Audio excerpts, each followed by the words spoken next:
أعوذ بالله من الشيطان الرجيم بسم الله الرحمن الرحيم الحمد لله رب العالمين الصلاة والسلام على رسولنا محمد وعلى آله وصحبه أجمعين رب اشرح لي صدري ويسر لي أمري واحلل عقدة من lisani yafqahu qawli. Müslüman kardeşlerim, bugün va'zimda yeniden namaz meselesine qog'lasım kela. Endi biz aslında bütünüsün bilemiz de şekilli hadislerinde bilemiz, ayetlerinde bilemiz. Hem namazın muhimligini de anlayız. Hadislerini getiremiz. İslam dini 5 bag'anaga negizlangan. Anın birincisi iman bolsa, ondan so'ng namaz, roza, zakat, haj deb aytamiz. Hem Qur'onda da ko'ramiz. Alloh taolo bütün oyatlarda, behisab oyatlarda şo'sha yoki komil musulmonlarni tafsirlaganda Alloh taolo birinchi ibodatlardan u har vaqtda namozni oddiy, masalan, Baqara suresini boshlaganda da hudallil muttaqin degash, ya'ni Qur'on u hidayat o'sha muttaqinlar uchun degash, allazina yu'minuna bil g'aybi va yuqimunas solata va mimma razaqnahum yunfiqun deb Alloh taolo davom etib ketdi. Unda da Alloh taolo ul taqvo musulmonlar kimlar? Taqvo haqiqiy. Ular g'ayb bo'lgan narsaga ishonuvchilar, ya'ni bu iymon keltiruvchilar deydi Alloh taolo. Ham ondan va yuqimunas solata ham bir ko'p yerda yoki şo'sha iymonni musulmonlarga qolsin yoki izgi amal qilib yashovchilarni tafsirlaganda Alloh taolo hech cheksiz iymondan so'ng har vaqtda birinchi o'rinda namozni qo'ydi. Ham endi biz bilamiz, namoz islom dinining bag'anasi. U endi bag'anagina tugul, islom dinining tub bag'anasi. Chunki islom dini yo'q namozdan boshqa. Musulmon namozsiz musulmon bo'la olmaydi aslida. Namoz ul musulmon bilan kafirni ayirib turuvchi bir ko'rsatkich. Namaz ol imanımızın ko'rsatkichi. Şuna ko'ra namazga qarab biz o'zimizga beya bera olamiz. Namazga bo'lgan hislarimizni barlab turib biz indidir imanimizni ne darajada ekan chamalay olamiz. Şuna ko'ra endi musulmon qardoshlarım, namoz turunda albatta gil siylarga kerak, gil iska tushirga kerak, o'zimizni va'zlab turga kerak, namozimizni gil tekshirib turga kerak. U tegishli darajadami? Endi bugün umuman dunyoda namazga Müslümanlar tarafından ihtibar ikinci türlü. Öyle ko'pgina g'arab illerinde 5 vaqt namaz o'qu ko'rinsa da, anda namaz o'qimishi mumkin tugul.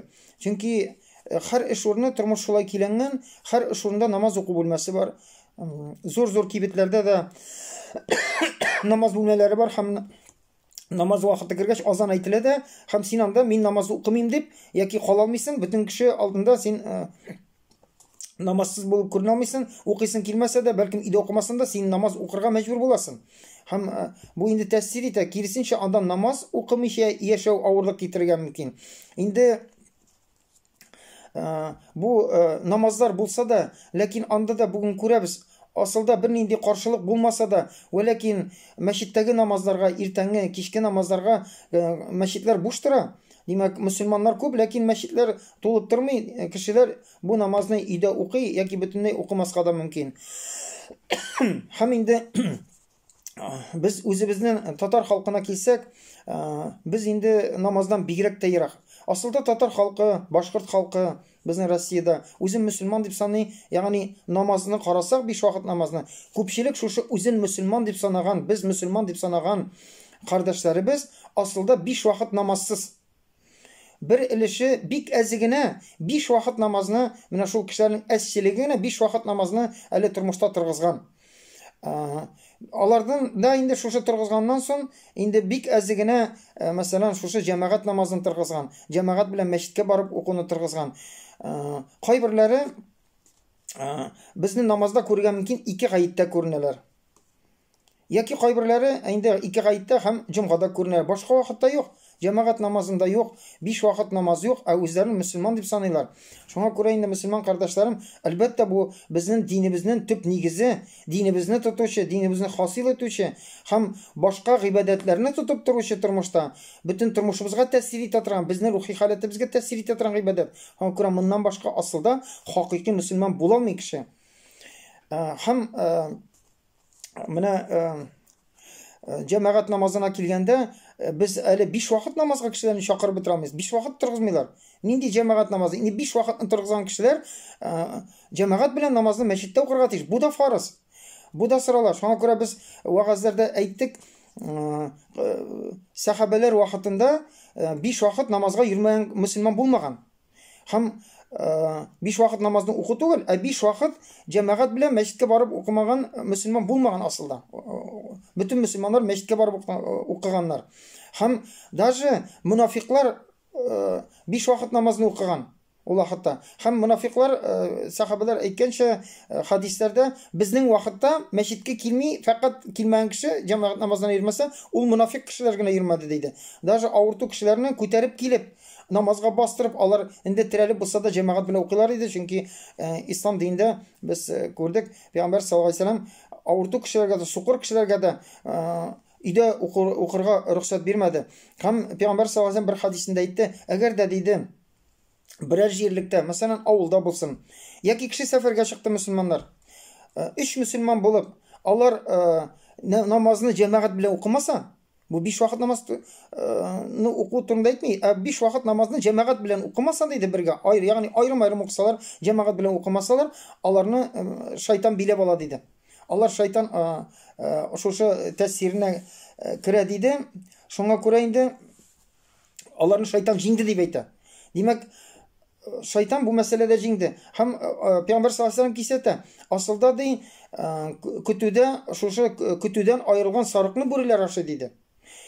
Инде, мәсәлән, кеше 5 вакыт намазга килде икән, әгәр дә ул җәмәгать намазына кушылмый икән, ниндидер басканнан соң җәмәгатькә тартылып, хәтта көнгә бер тапкыр булса да мәчеткә барып намазны шушы җәмәгать белән укуга керми икән, җәмәгать белән очрашмый икән, ул бераздан бу намазыннан китәчәк. Бу намазына кимчилек киләчәк. Шайтаннар да инде намазга баскан кайбер вакытта җәмәгать белән укый, нәрсә башлый? Ул намаздан бу кешене биздерә алмый. Әкрен генә башлый. Нәрсәдән? Башта җәмәгатьтән айыра. Өйдә укый торган икән. Һәммәңә бүгенге заманда сәбәпләр күп ислам динендә. Бу мәчеттә дөрес кешеләр түгел.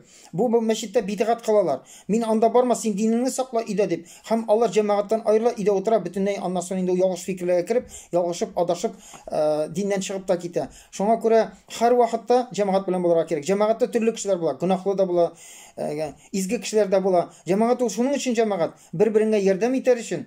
Әгәр дә инде без 2 гаеттә генә кайбер мөселманнарны күрәбез, яки җомгада гына күрәбез, башка атна буе.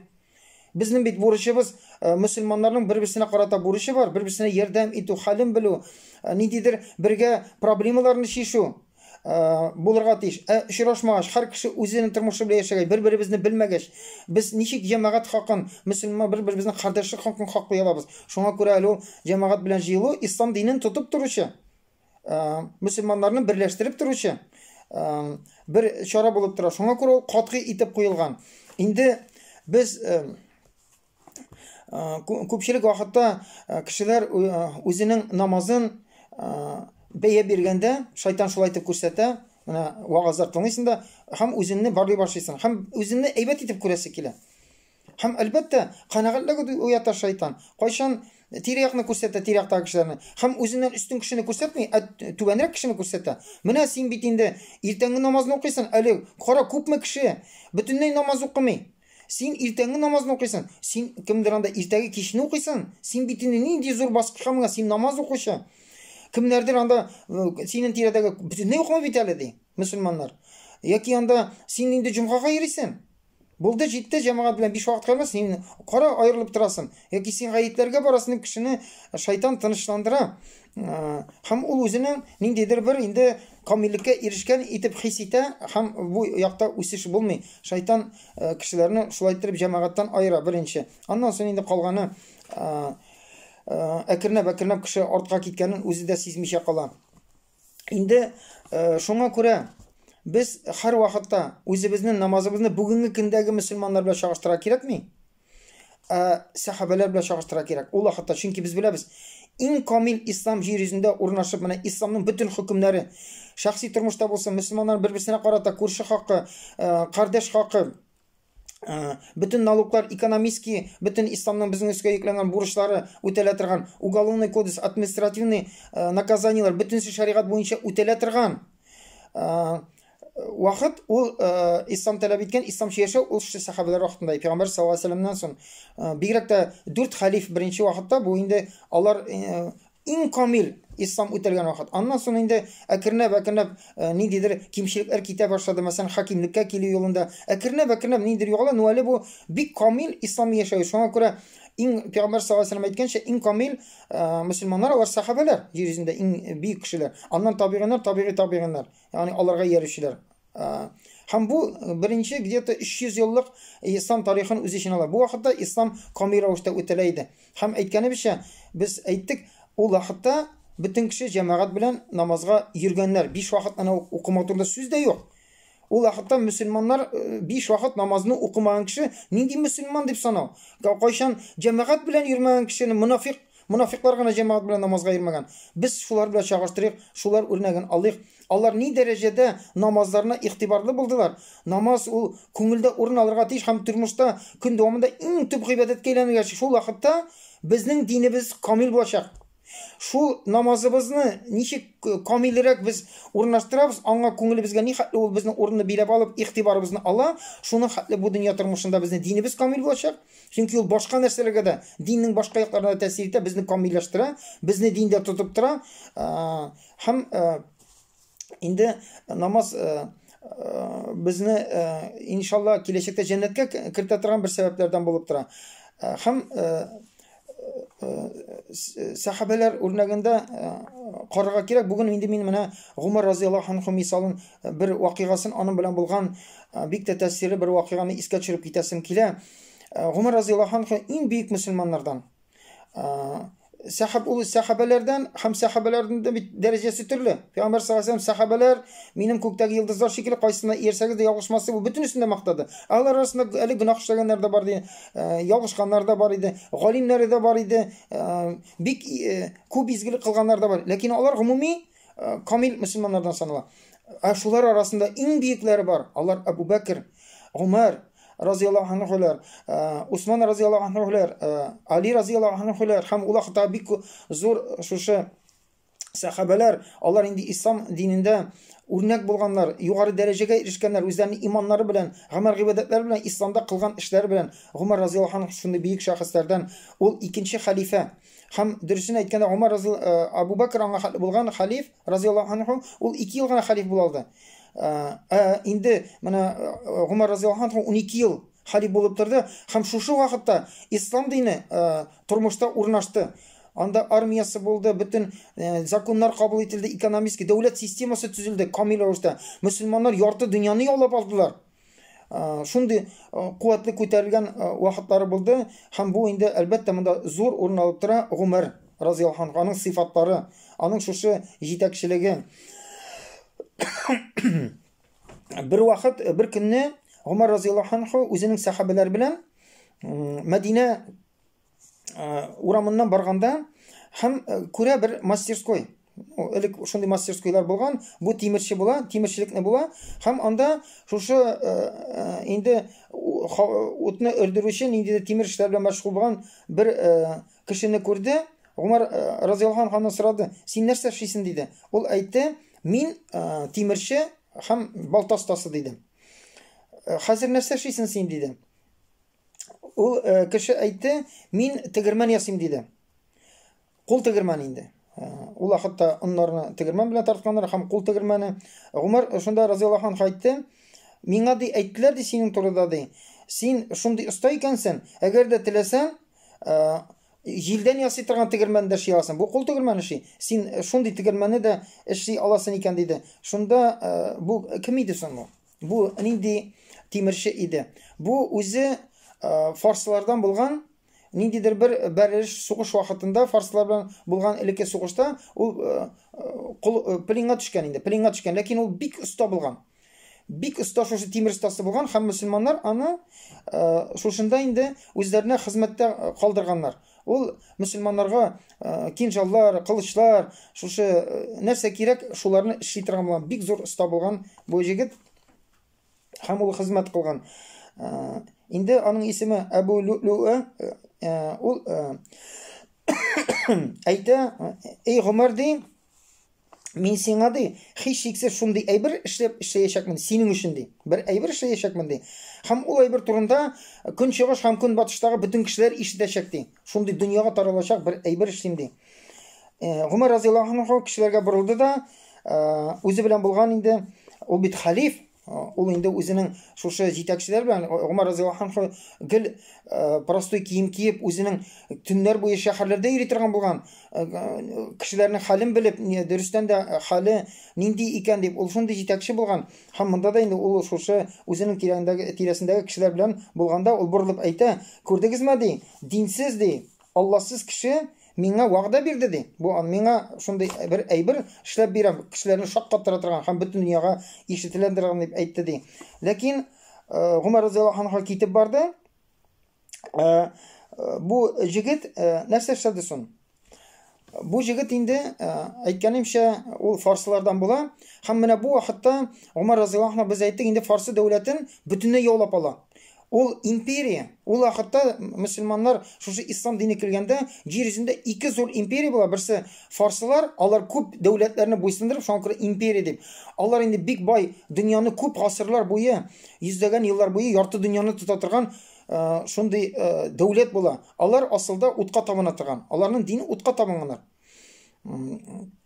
Асыл дине булма, утка табынучылар. Һәм икенче ярты дөньяны тоткан меңләгән ел буе ул Рим империясе. Алар инде христиан динен тотканнар, аларның китап әһелләреннән христиан диненең нигезе булган. Ул инде бик көчле империя. Һәм вакыты белән алар бер-берсе белән шушы сугышып торганнар. Асылда ике көчле империя. Бүген мәсәлән Китай белән Америка шикелле дип белегез.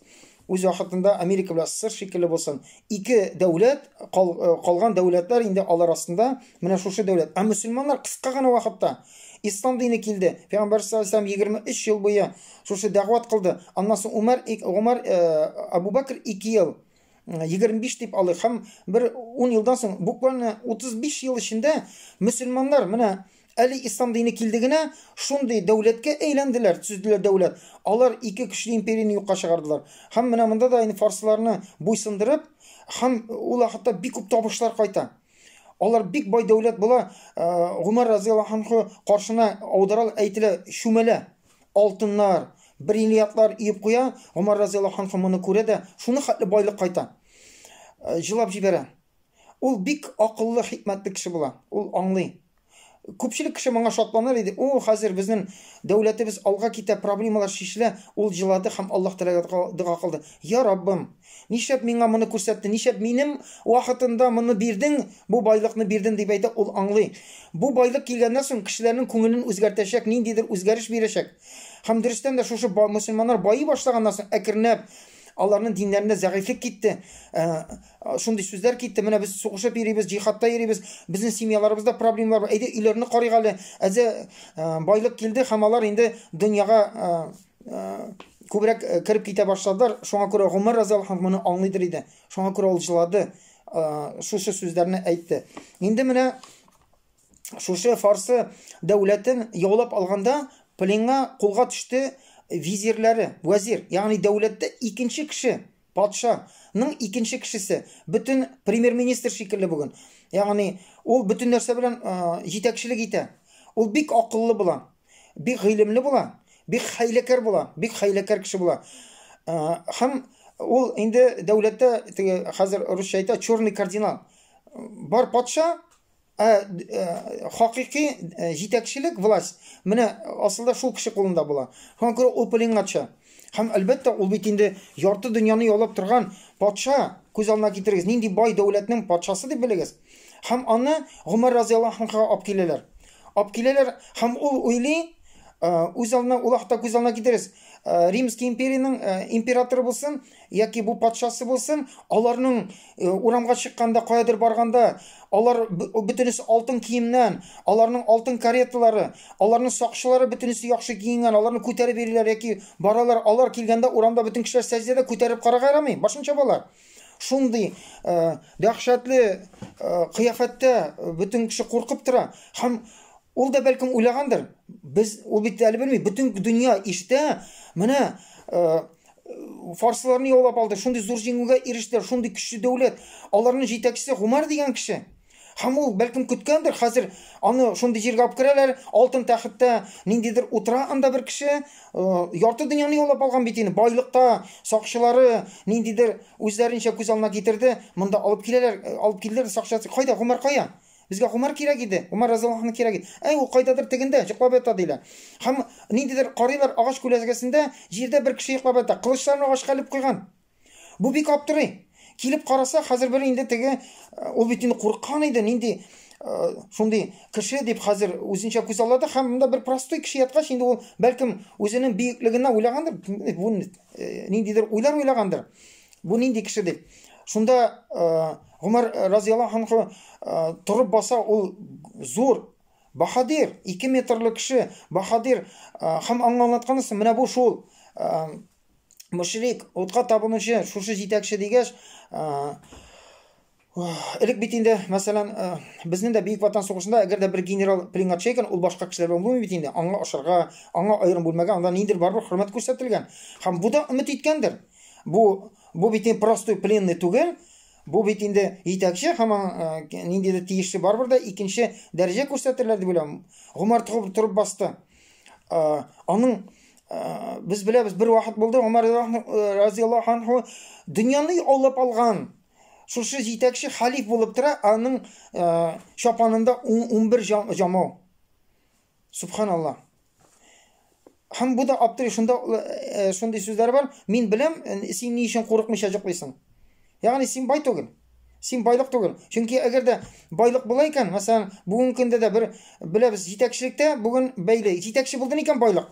Яки байлыкка ирештен икән җитәкчелеккә омтылырга кирәк, чөнки синең байлыгын тартып алалар. Һәм күрә бүген инде җитәкчелеккә байлык була һәм һәр вакытта сине саклаучы була. Сакланырга кирәк. Шуңа күрә ким җитәкчеләр бүгенге көндә җитәкчелегендә загырак була, байлыгы артка, аларга шуңа теләгән кешеләр күбәя омтылган. Һәм алар саклары күп. Шуңа күрә күрәбезме нинди дәүләтләрне? Америка президенты килсә, аны нәрсә генә сакламый. Күпме генә кеше. Ул киләсе шәһәргә 20, 30, 50 мең кешене сакчы итеп, ул территорияга беркемне кертмиләр. Үзенең сакчылары, машиналар бронированный. Һәм башка дәүләтләрдә шулай. Нәрсәгә куркалар саналар? Әгәр дә аларның менә шу байлыгы булмаса, бу властька килгәч инде байлык, дөньяви нәрсә булмаса, беркемдә аларга омтылмас иде. Ул бер эш булса, һәм күрә Гомар разияллаһу анһу байлык кирәкме иде? Аллаһ ризалыгы кирәк иде. Һәм шул эш белән яшәде. Кем кызганың бу тормышына? Беркемдә кирәк түгел. Бу йөкне үз өстенә алырга. Һәм күрә бүген нинди генә матур әйтсәләр дә, җитәкче кешеләрнең максаты без халык өчен дисә, асылда ул халык өчен түгел. Асылда ниндидер тормышта юл ача бу байлыкка яки ниндидер башка нәрсәләргә. Ул шулай әйтеп торды. Мин аңлыйм диде, хәзер син ни өчен курыкмыйча шулай йоклап ятасың, тыныч йоклый аласың. Теге кеше тыныч йоклый алмый, аларны йоклаганда сакларга кирәк. Аларның күңелендә тынычлык буламый, чөнки алар һәр вакытта хавыф көтә. Белә, тирәякта аны күрә алмаган кешеләр бехисап, даже якыннары да күрә алмый. Якын тирәсендә булган кешеләр җылмаеп берсә дә аны күрә алмый, алар аны аңлый һәм шуңа күрә даим курку була. Син тыныч менә шулай итеп беркемнән курыкмыйча берни сакчы йоклап яткан мин син һәм беләм диде. Аңлады ул аны. Ул бик хәйләкәр кеше иде. Акыллы кеше иде. Һәм Гомар турып басты да, һәм ул аңа шундый дәһшәтле, ул көткән иде ниндидер бер хөрмәт күрсәтер. Ул әйтте, син мөшрик, анда шундый мәгънәдә әйтте, син үтереләсең. Сине үтерәчәкбез без дигән мәгънәдә сүз әйтте. Һәм аның дәһшәтеннән күреп, шушы Гомар разияллаһу анһуның үзе патша булган кеше курку биләп алды күңелен. Һәм ул калтырый башлады куркудан Гомар каршында, Гомар разияллаһу анһу каршында. Һәм аңа әйтте, су китереп, су бирегез диләр. Аңа су бирделәр, ул суны авызына китергәндә калтырый башлады кулы. Ишә алмый түгелә. Шунда Гомар разияллаһу анһу әйтте, курыкма, анда дошман, курыкма син. Пока işi bitirmişsen, әле үтермиләр сине. İşi битергәнче син пока яшисең дигән мәгънәдә әйтте. Һәм нәрсә эшләде бу? Бераздан эчтә суны түкте. Суны түкте дә әйтте, син ди вәгъдә бирдең ди.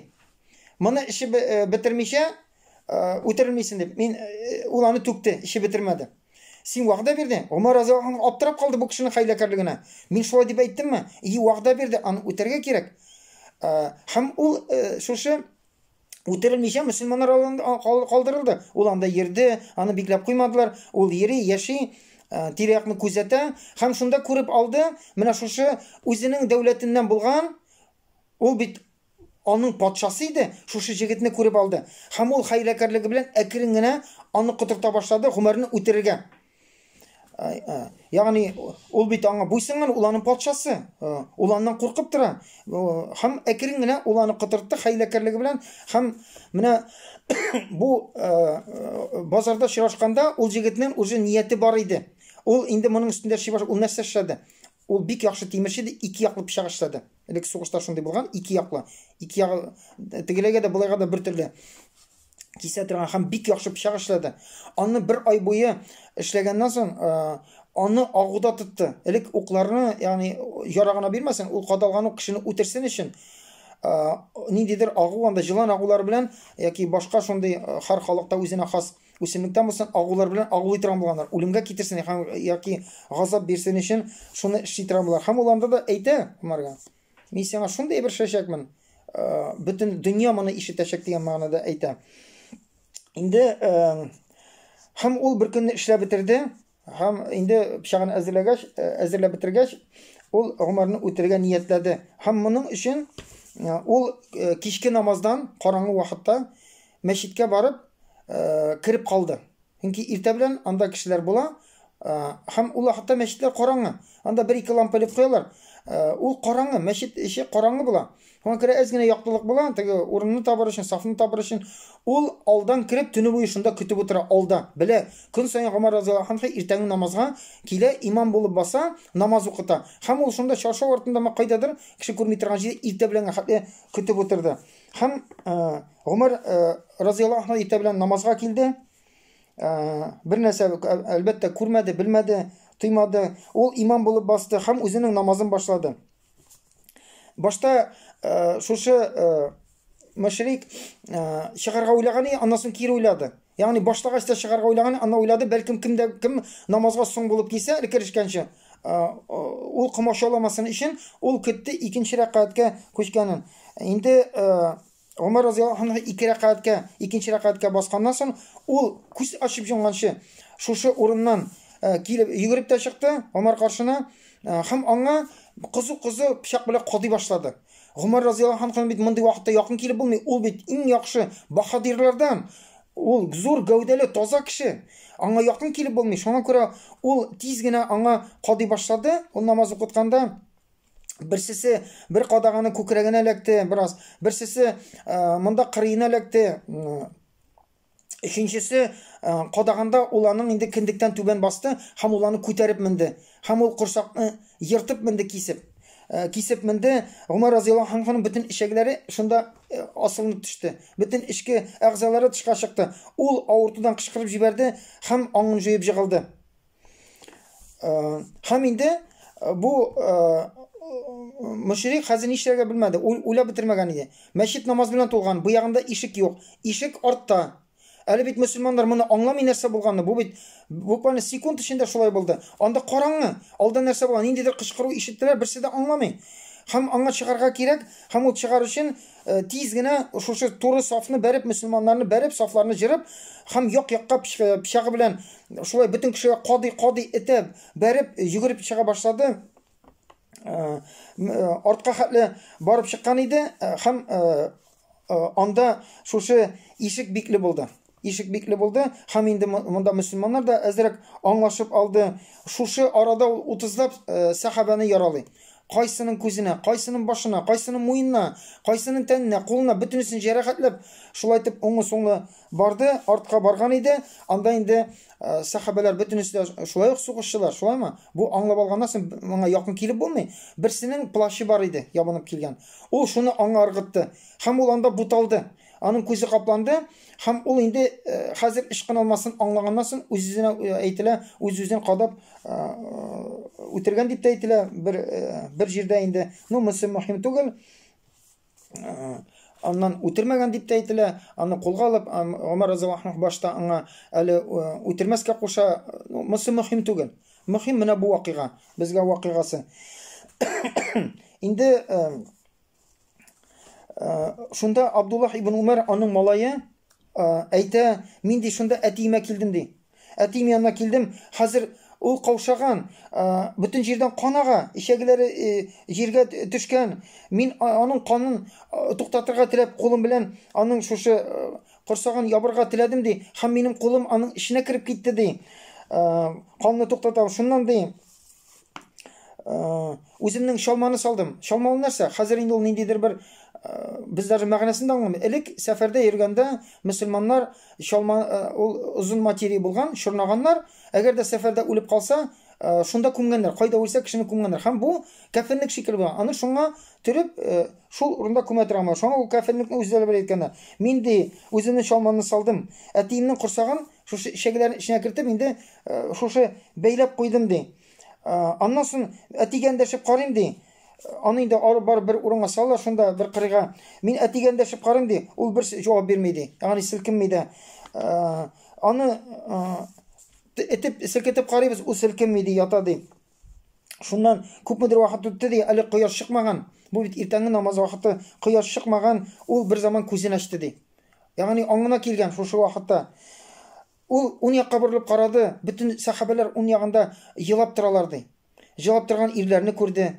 Сул якка борылган янда хатын-кызлар, чөнки анда хатын-кызлар да иртәнге намазга йөри. Алар елап торалар ди. Ул үзенә карады ди, шунда үзенә карады, бүтән җирдә кан, бүтән җирдә шушы киселгән ишәклекләр күрде. Бу агуланган, ул агу бик каты шушы авырту бирә. Һәм авыру аны чыдый алмаслык тәнен ашый, чыдый алмаслык. Һәм бу вакытта, мәсәлән, нормальный кеше безнең акылдан караганда, безнең кеше аптырап, нәрсә булды миңа дип сорарга тиеш. Кем бу? Миңа пычак кадады дип, ягъни ул вакыйганы тикшерә башларга тиеш. Бу нинди кан? Нәрсә булды миңа? Кем кадады яки нәрсә булды дип сорарга тиеш. Но ул аңына килү белән беренче сорауы булды ди, җәмәгать кешеләр намазны укыдымы? Ягъни ул белән намаз башлаган, намаз тәмам кылдылар икән. Аның беренче борчуы мондагы җәмәгать намазны тәмамладымы икән, укыдымы икән? Сез намаз укыдыгызмы? Дип сорады. Шунда әйттеләр: "И әмирул муъминин, муъминнарның әмире, укыдык намазны" дип әйттеләр. Без барыбыз да намазны укыдык. Шунда ул тынычланып, "Әлхәмдүлиллаһ" дип әйтте. Аның борчыган мәсәлән намаз укыганнармы кешеләр? Намазсыз калмаганмы? Сахабалар да бу җаваптан күренеп тора. Шундый вакыйга. Ләкин намаз өстенрәк. Без мондый вакыйгага дучар булганыбыз юк тормышта. Без ниндидер авырлыклар, мәшәкатьләр, кайгы-хәсрәткә ул берәр намазны унтырга да мөмкин. Безне шул биләп ала, әй тукта, нинди намаз, аннан соң акылга килешек укыйбыз. Ләкин сахабалар да бөтенесе шул вакыт булса да намазларын укыдылар, шундый авыр сынау килсә дә укыдылар. Һәм ул сөенеп, "Әлхәмдүлиллаһ" диде. Без беләбез, Гомар разыяллаһу анһу, без беләбез без аны, но без күңел белән белмибез аны. Күңел белән аңлабыз. Гомар разыяллаһу анһу беләдер иде. Исламда намаз калдырган кешегә өлеш юк, турысын әйткәндә. Юк өлеш. Намазсыз ислам дине юк. Намаз ул Аллаһ Тәала белән бәйли торган бәйләнеш, связь дип әйтик, бәйләнеш. Ягъни намаз ул бүгенге заманда безнең ниндидер бер җитәкченең телефоны бар ди. Ул безгә бирде телефонын, нинди ярдәм кирәк, һәр вакытта миңа шалтырат. Менә номер бар. Ягъни бу связь бар безнең ике арада. Без любой вакытта шушы телефонны алып басып, нинди генә мәшәкать булса да, аңа мөрәҗәгать ул моңа бирде безгә. Без аны беләбез. Намаз менә шундый Аллаһ белән ике араны бәйли торган, бу бәйләнеш, Алла безне бәйли торган намаз. Һәм кемдә кем менә шушы Аллаһ белән бәйләнешне үзә икән, аңа кайгы. Аңа нәрсә була? Кайгы. Ягъни Аллаһ Тәала бирде, Аллаһның телефоны бар, ул кирәк түгел миңа ди. Ягъни ул шулай дигән сөй, "Я Раббым, мин сиңа мохтаҗ түгел. Мин сиңа мохтаҗ түгел, син миңа кирәк түгел, мин үзем яшим." Дигән шикелле була. Шуңа күрә шуннан соң нәрсә эшләде? Ул үзенең улына борылды. Әлбәттә, алар шундый кайгылы. "И Абдулла ибн Умар" диде. Улына әйтте. "И Абдулла" диде. Ул әйтте: "Мин әтием. Мин синең каршында нәрсә кирәк әтием" диде. Умар әйтте: "Миңа су алып киләле" диде. Шунда Абдулла уйлады, Умар разыяллаһу анһу әтисе ишәсе килә дип. Менә мин дә беренче тапкыр бу вакыйганы тыңлаганда, без бит шулай уйлыйбыз. Бу вакыйганы уйлыйсың да һәм үзеңне шул вакыйгага тормышта менә алдагы нәрсә синең күз алдына ничектер килеп барган шикелле, үзе безнең күзлектән. Һәм миңа да күз алдына килде, нәрсә беренче килде. Без беләбез, Кешегә операция ясасалар бу дөньяда, операциядән соң аның бик каты ишәсе килә. Операция ясаганнан соң. Һәм минем дә уйыма килде, Гомәрнең ишәсе килгән икән.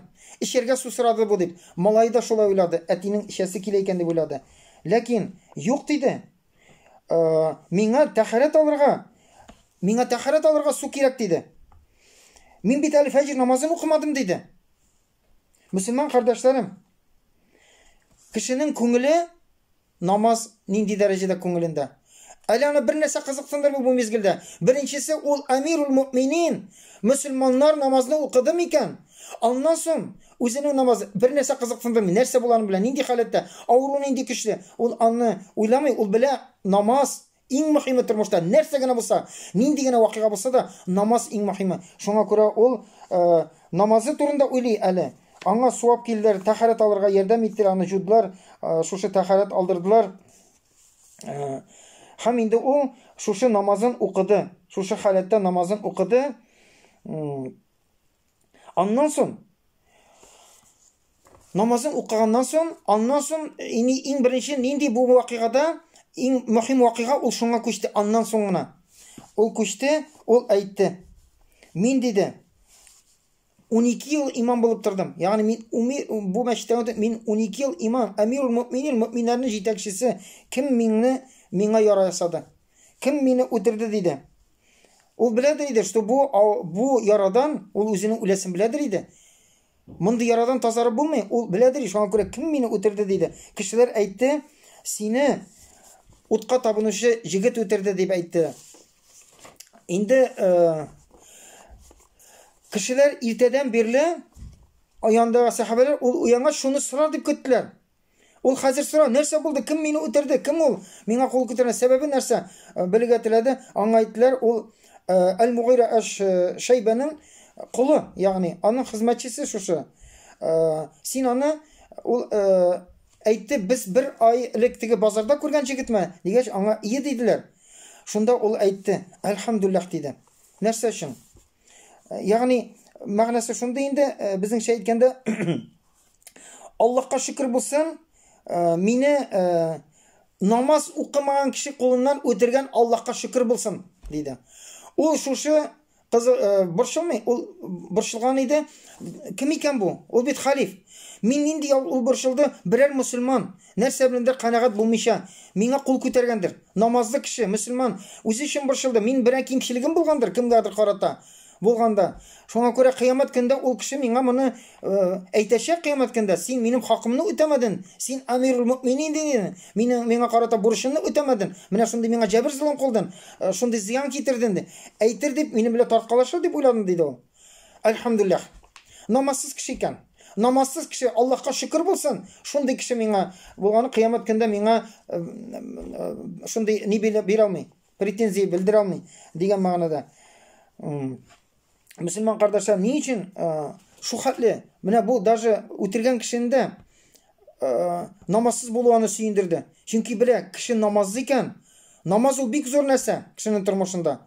Бик зур, Аллаһ каршында дәлил ул. Шушы гамәле. Гомар разияллаһу анһу моны аңлыйдыр иде. Чөнки җәннәткә кирергә була bir тапкыр ураза тотмыйча. Без әйтәбез, ислам дине баганасы 5 иманнан соң ул 4 гамәлдән тора. Ул төрле гамәлләрдән тора. Намаз, ураза, закат, хаҗ. Шул гамәлләр арасында без беләбез, Умар разияллаһу анһу да беләдер иде. Кеше җәннәткә керә ала 1 тапкыр ураза тотмыйча. Чөнки уразаның шарты бар.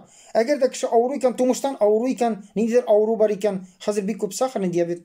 Ул гомер буе уразаның өстенә бурыч булып төшми. Ураза тотмый. Димәк, ураза ул җәннәткә керә торган тамыр багана. Шулаймы? Юк аның уразасы. 1 тапкыр закат түләмәскә мөмкин. Кеше гомер буе урта хәлле булды. Закат түләлек түгел. Юк аның өстендә бу бурыч. Ул 1 тапкыр закат гамәле аның гамәлләр арасында юк. Ул 1 тапкыр хаҗ кылмады. Хаҗ гомергә 1 тапкыр, ләкин анда шарт бар. Яки сәламәтлек кирәк һәм байлык кирәк. Икесе дә булмады. Ягъни гомер буе аңа хаҗ кылу төшмәде. Җәннәткә юл ябылмый. 3 гамәл, 3 баганасы үтәлмәскә мөмкин. Ләкин җәннәткә керә ала. Мәгәр намазсыз җәннәткә кереп булмый. Чөнки Умар разияллаһу анһу белән, без дә аны беләбез. Ләкин безнең күңелебезгә бу белем урнашмаган, ул безнең гамәлләребезгә тәэсир итми.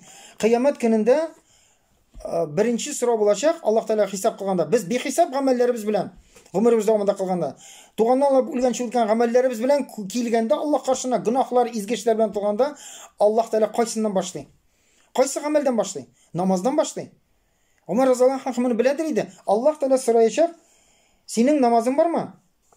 Пәйгамбәр саллаллаһу алейһи ва сәллям әйтте, әгәр дә диде шушы вакытта Аллаһ сораганда, беренче намазын тикшерәчәкләр.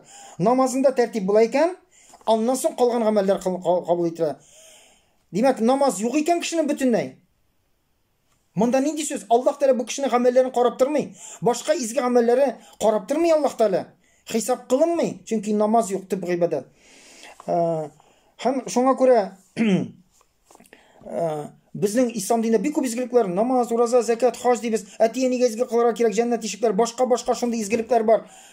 Аллаһ Тәала берсендә сорамый кыямәт көндә, сине әтиянең карт булган икән, аңа изгелек кылдыңмы, аның хакын какладыңмы? Яки бай кешедән сорамаячак, ничә мәчет салдырдың? Күпме садака бирдең? Дип сорамаячак. Ураза тоттыңмы дип сорамаячак, хаҗың бармы дип сорамаячак. Бер генә сорап бирә Аллаһ Тәала тарафыннан. Син намаз укыдыңмы бәндә? Әгәр дә синең намазың бар икән, аннан соң намазны тикшерә башлыйлар. Ул намаздан син аны ничек итеп кылдың? Дөрес кылдыңмы? Күпмесе кабул булды, күпмесе кабул булмады? Әгәр дә бу сынауны, бу хисапны бирә алмыйсың икән, юк икән намазың бөтенләй, яки ул үтә алмый торган сынауны була икән, ул вакытта Аллаһ Тәала калган гамәлләр карап та тормый. Юк гамәлләрен калганнары. Пәйгамбәр саллаллаһу алейһи ва сәллям үзе дә үлем алдыннан, без беләбез, 2 атна кала Пәйгамбәр үлеменә якынлаша, аның көннән-көн хәле начарлая башлады. Ул инде аңын җуя башлады, башы авырта башлады, барган сайын загайды, һәм башта ул егыла. Күпмедер вакыттан соң ул җуынып яңадан тәһарәт алып мөселманнарга җәмәгать белән чыгып укыта намазны. Кайбер вакытта көтеп тордылар. Бер тапкыр тәһарәт алды. Тагын аңын егылды, 2 тапкыр эш алды. Шулай итеп инде көннән-көн хәле авырайды. Һәм соңгы мизгелдә инде ул берничә тапкыр кабатлангач, анда күпмедер күп вакытлар аңына килмичә ятканда, ул үзе чыга алмагач, аңын җуя, басалмый, басып тора алмый, ул Умар Абу Бәкергә разияллаһу анһуга әйтте, бар мөселманнарга җитәкче булып укыт диде. Һәм ялгышмасам 18 намазны Пәйгамбәр саллаллаһу алейһи ва сәллям исән, ләкин чыга алмый, Абу Бәкр разияллаһу анһу укытты имам булып. Һәм булды шундый вакытлар, ул берничә тапкыр кабатлады. 7 бурдюктан миңа суап килегез. Әз генә әшелеп китә. Зихне әшелеп китә. Ул анда 7 җирдән, 7 чишмәдән алган суны кушып, аны өстенә куярга кушты. Шушы аңына килеп, аннан соң намазын укыды. Менә ул үзе дә шушы вакытта намазына шундый игътибарлы иде. Инде соңгы мизгелендә, инде үләренә берничә минутлар калган вакытта, шушы аңына килеп киткәндә, Пәйгамбәр саллаллаһу алейһи ва сәллям инде ул саташа иде, сүзләрне әйтәм, ләкин инде ачылып китте. Һәм үзебез күз алдына китерик, якыннарыбызны заткан бар, якын кешеләребез үлгәне бар. Һәм бу вакытта асылда кеше нәрсә турында әйтә? Менә үзе сизә, хәзер үлеп китәчәк, һәм ул әле нәрсә дә булса әйтә ала. Белми, хәзер 10 секундтан бу сүзен югалтырга мөмкин, яңадан аңын җыеп, китеп тә барырга мөмкин, яки башка сөйләшмәскә мөмкин. Ачылып китте. Кеше бу вакытта нәрсә әйтергә тели? Иң мөһим нәрсәне әйтеп калырга тели. Бу вакытта кеше сорыймы? Кичә безнекеләр футболда җиңдеме икән? Белмәгәнем. Ничек икән анда счет? Җиңдеме икән? Яки тегеләй булдымы икән, булай булдымы? Бу мөһим түгел. Иң мөһим нәрсә шул вакытта әйтеп калырга тели. Үзенең анда әйтергә мөмкин. Улым, фәлән кешедән фәлән әйберне алган идем. Түлисе бар, син миннән түләшә. Яки миннән бәхил булыр. Нәрсә дә булса, мөһим нәрсәне әйтә. Нидер киңәшләрен бирә. Мөһим бер нәрсәне искә төшерә, әйтеп калырга тырыша. Инде менә Пәйгамбәр саллаллаһу алейһи ва сәллям 63 ел гомер кичерде. Җир йөзендә 23 ел почти Пәйгамбәр булып торды. Шушы пәйгамбәрлекне башкарды. Хәзер үлем вакыты җитте. Һәм шушы теле әчегәндә көчкә истерлек итеп соңгы җан бирәсе бар. Ләкин әз генә мизгел әчелгән, соңгы мизгелдә иң соңгы сүзне әйтте. Һәм без беләбез, димәк, ислам дине бихисап, İslam dini bütünüsü mühim İslam dininde. Hem o şu İslam dininde demek en mühimi şular arasından birini eytip kalacak. Hem nerse dedi? Kabata namaz dedi. Aytdı sahabelerine işten küçük aytdı. Namaz. Yani namazınızga ihtibarlı bolunuz. Namazınız birinci orunda. Hem dedi sizin kul astında bulgan kalgan to'g'ri kelgan kishilarni haqqini haqlov turunda aytdi. Namaz hem kul astında bulgan kişilerге ihtibarlı bolunuz dedi. Bu kimler? Xotinlar, balalar, işte sen yetakchi ekansan, senin kul astındagi kishilar, xizmatchilaring, şuşu senga beyli kishilarning haqlarini haqlag'iz deydi. Bek muhim. Endi bu so'zni şuşu namaz deb so'nggi mezgilga hal aytdi-da, ondan so'ng shahada aytib, o'lib da ketdi Payg'ambar sollallohu alayhi vasallam. Ni uchun? Payg'ambarimiz sollallohu alayhi vasallam o'lgan vaqtda namozni esga tushirdi eng so'nggi mezgilda. Eng so'nggi kengashi musulmonlarga namoz bo'ldi. Umar roziyallohu anhu Payg'ambar sollallohu alayhi vasallam tarbiyasini olgan. Birinchi o'zi o'lasin bilan shulay ol eson qolam deb o'ylamadi. U ko'rdi, o'zini angladi, hozir o'lashak. Lekin u bilmay. 10 sekunddan so'lama, 5 sekunddan so'lama. Shu vaqtda boshqa bir narsa aytmadi. Eng birinchi muhim edi shu mezgilda musulmonlar namozini o'qidimi? Bu muhim edi. Ondan so'ng o'zining ali o'lmadi. Ali eson. U suv olib keltirib, tahorat oldirib namozini o'qidi. Ali bilmay, balkim shu namoz vaqtida o'lib ketar. Anga o'zining halini bilib turib, u nindi holda ekanini. Ali roziyallohu anhu namozga shunday ixtiborli bo'ldi. Shulay o'tirildi. Chunki Alloh borasida bek yaxshi bilalar edi. Kimda kim namozni saqlasa, u o'zining dinini saqlay, ham turmushini saqlay. Agarda endi namozda kimchilik bo'lar ekan, onun ortidan bu kishiga shaytonga yo'l ochadi. Shayton namoz niq ekan, kishi niq. Namoz zaiflanar ekan, shaytonning ta'siri kishiga o'tib kira boshlaydi. Ham endi kishilar o'zining namozida biz bilamiz, Alloh taolo onun so'zlarini bildirdi. Onda biz har namozda, har raqatda Fatiha surasini o'qiymiz. Alloh taologa Fatiha surasi ul Alloh taologa duo. Nindi duosi u? Bir namozda birgina topqir tugul. Necha raqat bor, shu har raqat sayin bir necha topqir bir namozda raqat sayin biz Alloh taologa nindi duo qilamiz. Ihdinas siratal mustaqim deymiz. Ey Robbim, bizni to'g'ri yo'l bilan olib bor. Shunga ko'ra hidoyatlar deganda u ketmayotgan so'z. Kim islom diniga kelmagan, bu so'zni aytganda bo'lar mumkin. Ya Robbim, menga to'g'ri yo'lni ko'rsat. Yo'nalt meni to'g'ri yo'lga. Biz aytamiz, kimdir aytgan mumkin, birov so'radi, menga falan yerga boradirim, yo'lni ko'rsatchi. Ana teginda yo'l bor. Mana bunda borasin deb ko'rsatdi. Lekin biz hali borganda adashgan mumkin. Shunga ko'ra bir ma'nosi ko'rsat to'g'ri yo'lni. Ko'rsatgani tugul. Ya Robbim, shu yo'lga bostir beni. Hali men yo'limni topmasam mumkin. Mana teginda yo'l deb ko'rsatdi. Borganda adashgan mumkin. Biz aytamiz, ya Robbim, ol to'g'ri yo'lni ko'rsat. Ko'p kishilar to'g'ri yo'lni biladi. Kim bilmay to'g'ri yo'lning qaysi ekanini. Musulmonlarning namoz o'qisin yoki narsa ishlaysin, narsa tiyilasin, borimiz bilan. Lekin borabizmi shu to'g'ri yo'l bilan? Yo'q, biz aytamiz, biz hali butala beramiz u to'g'ri yo'lga borib qo'yma. Kundir bizni to'g'ri yo'lga. Kundir endi borib bosgandan so'ng, hali bitsin borib bossin, to'g'ri yo'lni topdim, borganda tag'in adashib ketar mumkin. Ya Robbim, oxirga haqli meni shu yo'ldan olib bor degan ma'noda hidayat u keng ma'no. Shunga ko'ra bunda shu so'rov. Ya Robbim, ihdinas siratal mustaqim. U narsa degan so'z. Ya Robbim, meni shu yo'lga bostir, shu yo'ldan olib bor. So'nggi mezgilga bu yo'ldan toypilirmi? Ko'rsat, olib bor. Nindi yo'lsin u? Ul rishvatsiz yo'l. Ul zina qilmay turgan yo'l. Ul xamirsiz yo'l. Xamir ichmay turgan, bulardan saqlangan yo'l. Atiyanini haqli turgan yo'l. Ya'ni meni shu yo'l. Ya Robbim, meni xamirdan saqla. Ya Robbim, meni zina gunohimdan saqla. Mana shunday yo'l, shu saqlay turgan yo'l. Ol shunday to'g'ri yo'l. Anda narkotiklar yo'q, anda xamir yo'q. Anda yolg'on yo'q, anda g'aybat yo'q. Shu yo'lga bostirda shundan olib bor meni. Toypildirmisha so'nggi so'lishga hali olib bor deymiz. Ham endi agarda kishi shu namozi bor ekan, ol namoz sayin 5 vaqt Alloh bilan baylanishga chiqib, ol Allohga so'ray ekan, so'rab turadi doim. Ya Robbim, menga to'g'ri yo'lga ko'ndir. Чөнки без әле иртәдән илә намазына хәтле уже бик күп ялгышлыклар эшләргә мөмкин.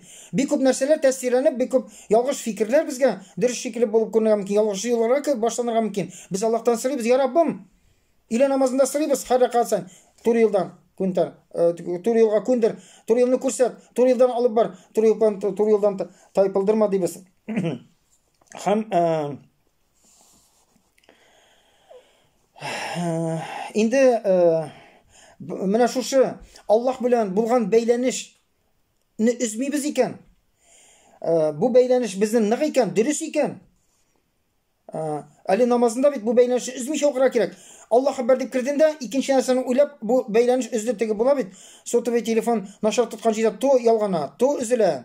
То яңадан ялгана, связь барлыкка килә, то азапланасың. Монда да шулай, намазда без. Шайтан безне бер уйны кертте дә чыгып киттек, яңадан искә төшеп кире кайттык. Яңадан связь ялганда Аллаһ Тәгалә белән. Без шулай итеп көрәшәбез намазда шайтан белән.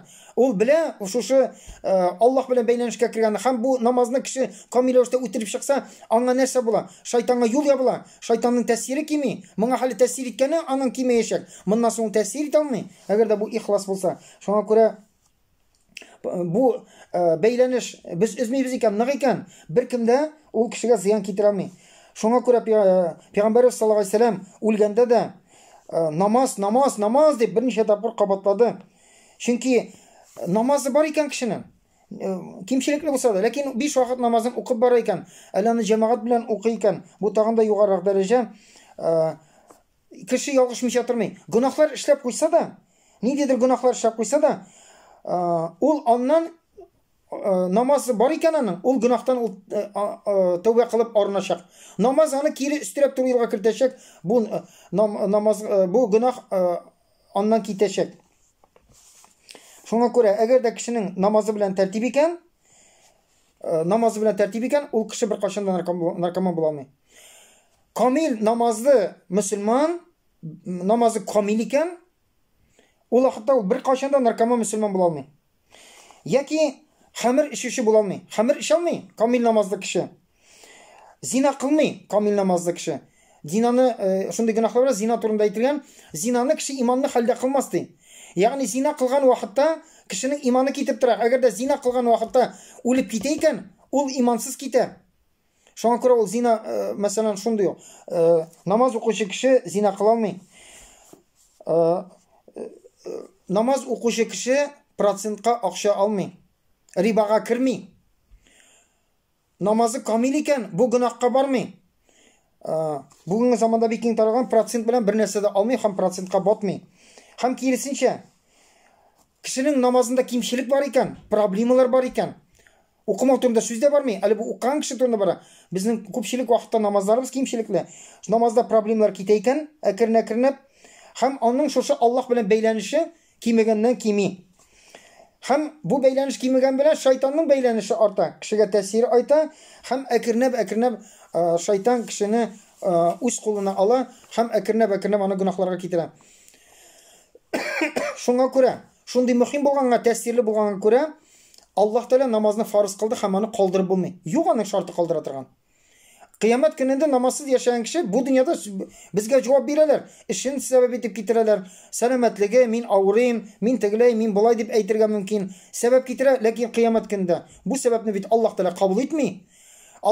Кеше намазын калдырала, намаз бу дәлил кыямәт көнендә сәбәп булала намаз укмаган нәрсә? Әгәр дә кеше дивана булса, намаз укыды, бер көнне акылын югалтты. Все, кыямәт көнендә бу вакыт өчен аннан намаз сора алмый, яки үлгәннән соң. Үлгәнче кеше намаз укырга тиеш. Авыртса да, нинди генә авыр булса да, нинди генә авыру булса да, урын өстендә калган булса да, нинди генә каты авырулар булса да, намаз өстән төшерми, намаз укырга тиеш. Кыямәт көнендә мин авырдым дип әйтә алмыйсың. Сугышта булса да, сугышта да намаз укыла. Нинди генә дөнья мәшәкатьләр булса, син җитәкче булсаң да, эшең мәшәкатьле, тыгыз булса да, намаз калдырдың икән, син гөнаһлы. Намаз калдырырга тиеш түгел. Инде намаз, без әйттек, мәчеттә ул тагын да кадерле. Мәчеткә барып укыган намазның әҗер савабы да күп. Ул кадерле, ул тәэсирлерәк, ул сөенечлерәк, ул тәмлерәк, татлырак. Инде мөһим намазны үтәү генә түгел. Намазны тыргызырга кирәк. Шуңа күрә Ve yuqimuna salate diye Allah Teala. Ve aqimus salate. Yaki namazınızı tırgızıgız. Yaki Müslümanların tefsirlerinde onlar yuqimuna salate namazını ötevişler değil mi? Biz köpçülük vakitte bizim namazları ötelüğüne bulup kalan. Namazını tırgızışı bulurga gerek. Namazın tırgızışı ol nerse? Anda cuma günlüğüne namazda tugul ki jiyip okuşu tugul 5 vakit namazını bütün şartların turu getirip vakitinde çünkü vakiti bilen farz ötelgen namaz yani demek bu turmuşunda namazını tırgızgan namaz. Әллә нигә бер укыган намаз бу үтәгән намаз гына. Тургызылган намаз тормыштагы. Шуңа күрә анда чакырыла намазыгызны тормышта тургызыгыз. Ягъни тормышның бер өлеше. Тамам. Аңа кимчилек китерми торган рәвештә. Менә шундый рәвештә укылган намаз гына тургызылган була. Аллаһ Тәала шундый намазга безне чакыра. И мөминнәр ди Аллаһ Тәала намазыгызны тургызыгыз дип әйтә. Намаз İslam dini баганалары арасында иң төп багана. Әйтергә була, ислам ул намаз. Намазсыз ислам дини юк. Намаз юк икән, ислам динидә юк. Намаз юк икән, мөселманда юк. Намазсыз мөселман була алмый асылда.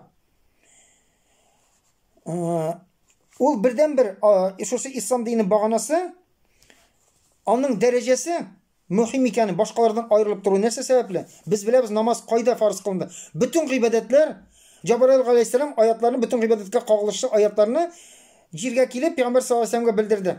Ураза фарыз кылынды, башка гыйбадәтләр фарыз кылынды, аларның хөкемнәре фарыз кылынды.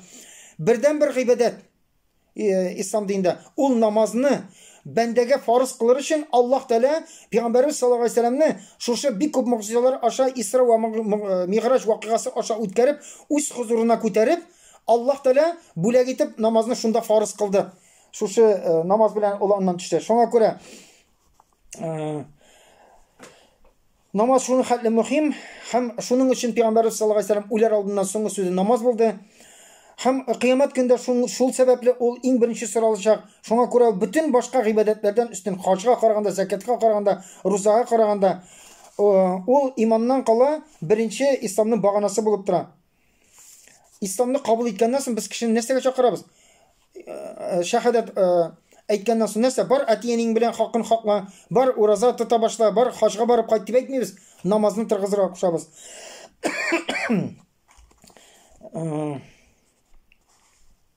Аллаһ Тәала кыямәт көнендә шундый җәннәт һәм җәһәннәм әһелләре турында аятлар бар. Аларның хәлләрен тәфсирләгән. Куръан хадисләрдә дә бик күп. Ләкин бу аятта кергән. Һәм ул шулай әйтә, кыямәт көнендә җәннәткә кергәч инде бу хисаплар үткән, кыямәт көне үткәннән соң, җәннәткә кергәннән соң кешеләр бит инде сорый башлый үзенең белгәннәре турында. Күргән кешене күрә, тегене кая? Тегене күрмәдемме? Моны күрмәдемме? Дип үзләренең барлый башлайсак якыннарын, туганнарын, дусларын. Һәм инде җәннәткә кергәч тынычланды, аңа хәл уйламыйсың да. Бу сынаулар үткәндә бер кем турында уйламыйсың, әтиянең турында уйлап. Инде җәннәткә кирде, тынычланды, хәл искә төште, борчыла башладың. Минем теге күрмәдемме? Минем туганымны күрмәдемме? Минем дустым бар иде, күрмәдемме? Һәм аңа әйтәчәкләр, фәлән җәһәннәмгә кирде. Һәм инде шулай булачак диде. Менә бу күрәчәкләр. Җәннәттә һәр вакытта җәһәннәм әһелләрен күрсәтәчәкләр көн дәвамында. Һәм җәннәттәгеләр җәһәннәмдәге кешеләрне күрәчәкләр. Һәм бу өстәмә газап була. Җәһәннәмнең тән газабы бар. Рухи газап шуны бирә. Кешеләр күргәннән соң, җәннәттәге кешеләрне күргәннән соң нәрсә югалтканнарын күреп, бу аларга рухи газап бирәчәк. Һәм җәннәттәге кешеләр үзләренең җәһәннәмгә эләккән газапны күргәннән соң, кешеләрне күргәннән соң, үзенең җәһәннәмдә ләгүләренә тагын да сөйүнеш, шатлык кичерәчәкләр. Һәм инде шунда сорарлар ди. Аллаһ Тәала шундый мөмкинлек бирә. Үзенең дусларына, якыннарына мөрәҗәгать итеп әйтәләр. Нәрсә без бит бергә яшәдек, бергә булдык. Әйбәт кеше идем бит. Нәрсә нигә кертте сине? Җәһәннәмгә ни сәбәпле кирдең дигәч, без намаз укучылардан булмадык. Без фәкыйрьләрне ашатмадык, ягъни закатларны бирмәдек. Без сүз, ягъни сүз кирәкмәгән сүзләр сөйләштек. Гайбәт, анда бухтан булсын. Шуңа күрә мөселман кардәшләрем, намаз иң мөһим гыйбадәт. Инде Рамазан айларында Аллаһ Тәала мөмкинлек бирде. Менә шушы моңа хәл үзебездән җиңә алмаган булсак, ниндидер сәбәпләр безгә киртә булып торса, Үзебезне җиңә алмыйбыз, чөнки без җиңел күңелдә җиңәргә кирәк. Иманны ныгытырга кирәк. Күңелдә җиңсәң, аның сәбәпләрен кылып була. Шуңа күрә күңелдә җиң юк икән, теләк юк икән, уянмады икән, бу тақвалык юк икән, кеше инде намаз укымавына һәрвакытта сәбәбен эзләячәк. Нәрсәгә укымаган, ниндидер причиналарын дип әйтик инде, сәбәпләрен китерәчәк. Менә шул сәбәпле мин тыгыз әле, мин тегеләй әле булай. Кемнең монда урнашты, ул намаз укырга юлын эзләячәк. Булмаган кеше сәбәбен китерәчәк. Сәбәбен эзли үзенә, оправдание, дәлил. Кемнең нияте бар, тақвалыгы бар, бу киртәне узды, ул инде юлларын эзләячәк. Шуңа күрә Аллаһ Тәала насыйп итсен, Рамазан айлары бәрәкәтле булсын. Намаз укыганнарыбызга Аллаһ Тәала тагын да камилләр намазларга ирешергә насыйп әйләсен. 5 вакыт намазы бар икән, инде намазны җәмәгать белән укырга өйрәнергә кирәк. Моңа да мөмкинлек бирде Аллаһ Тәала. Тәравих намазы мәчетләргә барып укыйсың. 1 ай шушы тәравих намазында җәмәгать белән укыганнан соң син аңа иеленәсең. Аннан соң дәвам итеп китәргә була. Кемнәр намаз бөтенләй укмады, намазга бассын. Намазсыз булмый, үзебезне алдала бирим, намазсыз ислам дине юк. Намазсыз Аллаһның рәхмәте юк, намазсыз җәннәт юк. Аллаһ Тәала насыйп итсен. Кем генә, нинди генә намазыбызда кимчелек булса да, Аллаһ Тәала һәрберебезгә шушы намаз мәсьәләсендә камилләшергә насыйп әйләсен. Камил намаз ияләре булып, бу дөньядан китеп, иман белән китеп, Аллаһ Тәала рәхмәтләренә ирешсәк иде. Белергә кирәк, намаз ул безнең башка динебездәге кимчелекләребезне, гөнаһлардан арынырга ярдәм итә торган сәбәп. Чөнки ул нашар фәхиштән тыя диде Аллаһ Тәала. Шуңа күрә намаз беренче урынга куя. Намазны тыргызасың икән, калган нәрсә үзеннән үзе киләчәк, белеп торыгыз. Гөнаһлар китәчәк, калган гыйбадәтләр, өстә булган бурычлар тыргызылачак. Намаз шуның өчен ул, саклар өчен. Нашар фәхиштәрдән тыя дигәндә, безнең башыбызга бихисап нашар уйлар, шайтан кертә, тегесе кертә, төрле уйлар килә. Шуның нашарларына игътибар итмәячәксең. Намаз тәэсир итәчәк. Сиңа дөрес уйларны кабул итәчәксең, бу ошаячак һәм бу дөрес шикелле тоелачак. Синең күңелеңдә хисләр нашар нәрсәгә кузгалмаячак. Ачу бер кешедә мөселман кешедә ачуланырга мөмкин. Ләкин бу ачу күңелне биләп алып, бу ниндидер гамәлләргә тәэсир итмәячәк. Ул намаз аны киртә куеп торачак. Саранлыкка киртә куячак. Башка шу нашар сыйфаттар синең күңелне биләп алмый. Шәһвәт ниндидер кузгалса да, ул сине гөнаһка алып китә торган дәрәҗәдә сине биләп алмаячак, намаз киртә булачак. Шуңа күрә ул кеше гөнаһны нәрсә сәбәпле эшли? Берсесе инде белмәү сәбәпле эшләргә мөмкин. Ягъни буны гөнаһ дип белми. Моның турында дөрес фикердә түгел. Дөрес фикер кабул итмәгән моның турында. Фикере дөрес түгел. Шул сәбәпле гөнаһ эшләргә мөмкин. Икенчесе кайбер вакытта белсә дә гөнаһ икәнен. Һәм күпчелек вакытта шулай эшләнә. Менә шушы яки хисләрне урында тотмыйсың. Ачуын чыкты да, моңа хәл ителен тыядыр, син гөнаһлы сүзләр әйттең. Кешене җәберләдең сүзең белән. Шуңа ачуын чыкты да, син моңа хәтле гандый гамәл кылмыйды, кемгәдер суктың, кемгәдер зыян китердең. Беләсең, бу ярамый икән, ләкин ачуын шуны хәтле биләп алды һәм сине шушы гөнаһлы гамәлгә илтте. Ниндидер шәһвәтең кузгалды, син аның гөнаһ икәнен беләсең. Ул сине биләп алып, син белә торып аны җиңә алмыйсың, шушы фикер тәэсир итми, менә бу хис сине алып киреп китә, төрле гөнаһларга, ялгышлыкларга. Шуңа күрә намаз менә шуларны киртә куя торган әйбер. Һәм шул сәбәпле без дөрес фикерләр безгә дөрес булып, без гамәлләребез дөресләнәчәк, һәм гөнаһларны гөнаһ дип белеп без аны арначакбыз. Һәм хисләребез сәбәпле дә без намаз сәбәпле, менә хисләребезне ул тәртиптә тоту сәбәпле, ки шик кую сәбәпле ул безне гөнаһлардан саклаячак. Аллаһ Тәала намазыбызны мөһиме тормышыбызда менә шул Аллаһ Тәала чакырганча укучы гына түгел, торгызучылардан буласак иде. Игътибарлы булып, камил намазлар укып, һәм намаз артында булган шушы без белгән белмәгән бәрәкәт фазиләтләргә ирешсәк иде. Намаз сәбәпле үзебез камилләшсәк иде, диннәребез камилләшсә иде. Ассаламу алейкум ва рахматуллаһи ва баракатуһ.